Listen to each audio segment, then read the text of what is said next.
Hello दोस्तों, कैसे हैं आप सब। मैं आशा करती हूँ आप सभी ठीक होंगे। दोस्तों, आज की इस वीडियो में हम जीके के क्वेश्चनों को देखने वाले हैं जो कि एग्ज़ाम में हर बार ट्रेंड होते रहते हैं। अगर दोस्तों आप चैनल पर पहली बार आए हैं तो चैनल को ज़रूर से ज़रूर सब्सक्राइब कर लें ताकि ऐसी ही महत्वपूर्ण वीडियो आप सब तक पहुंचती रहे। तो आइए दोस्तों शुरू करते हैं आज की क्लास।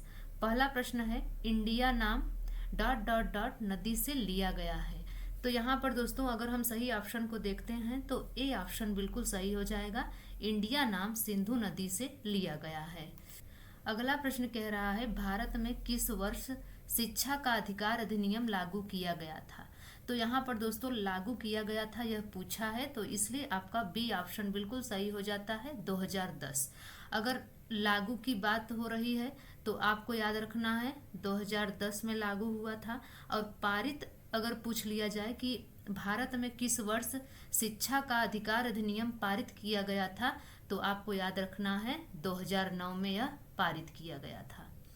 अगला प्रश्न कह रहा है, गंगा के मैदानी इलाकों में डॉट डॉट डॉट मिट्टी है।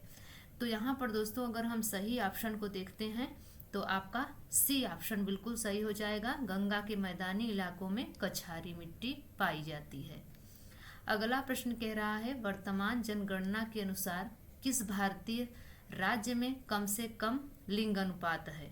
तो यहाँ पर दोस्तों सही ऑप्शन हो जाएगा हरियाणा। सी ऑप्शन आपका बिल्कुल सही हो जाएगा। अगला प्रश्न कह रहा है, भारत के पहले जेनेटिक रिसोर्सेज बैंक का उद्घाटन कहाँ किया गया था। तो यह किया गया था हैदराबाद में। सी ऑप्शन आपका बिल्कुल सही हो जाएगा। अगला प्रश्न कह रहा है, मध्यकालीन भारत के दौरान लिखी गई किताब गीत गोविंदम के लेखक कौन है। तो आपको याद रखना है कि गीत गोविंदम के लेखक जयदेव हैं। डी ऑप्शन आपका बिल्कुल सही हो जाएगा। अगला प्रश्न कह रहा है, इनमें से कौन लोकसभा में स्पीकर रहा है। तो आपको याद रखना है सुमित्रा महाजन। सी ऑप्शन आपका बिल्कुल सही हो जाएगा। अगला प्रश्न कह रहा है, राष्ट्रीय युद्ध स्मारक का निर्माण करने का प्रस्ताव है। तो यहाँ पर अगर हम सही ऑप्शन को देखते हैं दोस्तों तो आपका सी ऑप्शन बिल्कुल सही हो जाएगा, नई दिल्ली में। अगला प्रश्न कह रहा है, भारत का निम्नतम बिंदु कौन सा है।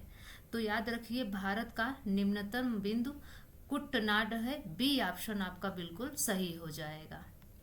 अगला प्रश्न कह रहा है, किसने कहा धैर्य आसानी से हासिल नहीं किया जा सकता है, यह केवल मांसपेशियों की तरह है, हर दिन आपको इस पर काम करने की जरूरत है।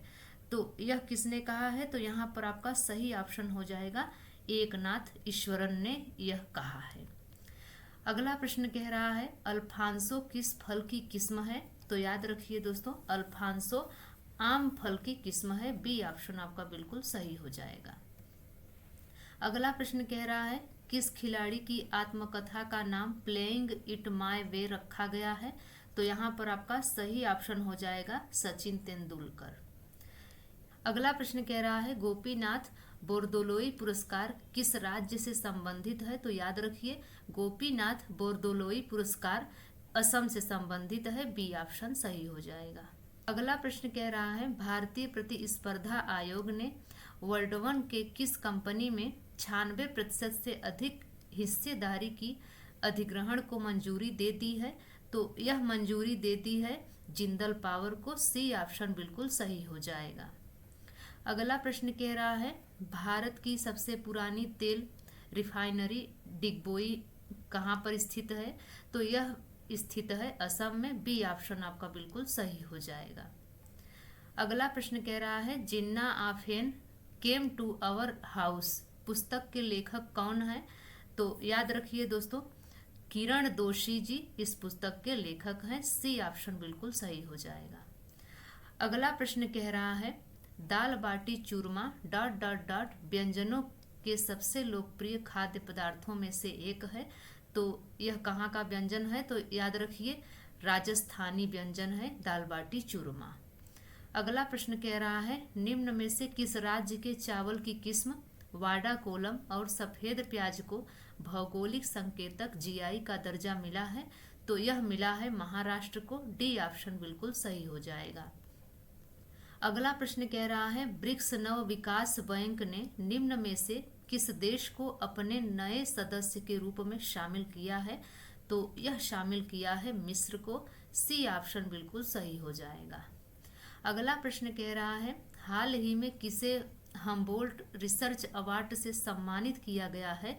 तो यहाँ पर सम्मानित किया गया है कौशिक बसु को। सी ऑप्शन बिल्कुल सही हो जाएगा। अगला प्रश्न कह रहा है भारत की पहली gender neutral human papilloma virus vaccine Gardasil 9 किसने लॉन्च की है? यह लॉन्च की है MSD इंडिया ने। डी ऑप्शन बिल्कुल सही हो जाएगा। अगला प्रश्न कह रहा है भारत के 14वें राष्ट्रपति के रूप में शपथ लेने से पहले रामनाथ कोविंद कौन सा पदभार संभालते थे? तो यहाँ पर आपका सही ऑप्शन हो जाएगा बी, बिहार के राज्यपाल का पद संभालते थे। अगला प्रश्न कह रहा है भारत में वस्तु एवं सेवा कर GST की शुरुआत कब की गई थी? तो याद रखिए दोस्तों, सबसे पहले GST की शुरुआत की गई थी फ्रांस में। और भारत की अगर बात करें तो भारत में शुरुआत इसकी हुई थी 1 जुलाई 2017 को। ए ऑप्शन आपका बिल्कुल सही हो जाएगा। अगला प्रश्न कह रहा है एस्सार स्टील लिमिटेड हजीरा में है, तो यह कहाँ स्थित है? तो यह गुजरात में स्थित है। बी ऑप्शन बिल्कुल सही हो जाएगा।